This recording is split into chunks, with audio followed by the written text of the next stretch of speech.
Mama, jak jsi to mohla dopustit? Co jako?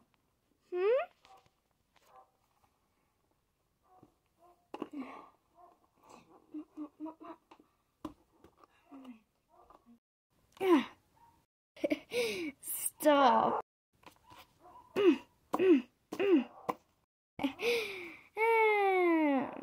To je tak zajímavý vidět umírat sama sebe.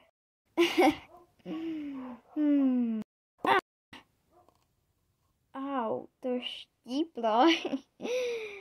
Přestaň. Proč bych měla přestat? Au, to by už stačilo. Je to, že... Aha. Takhle vím. Miluji svůj život a budu ho vždycky milovat, i když už nebudu žít.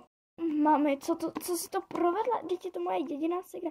Já jí mám měla ráda a mám jí furt ráda. No.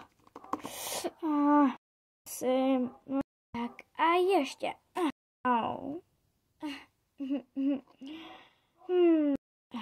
Dojdi pro nůž.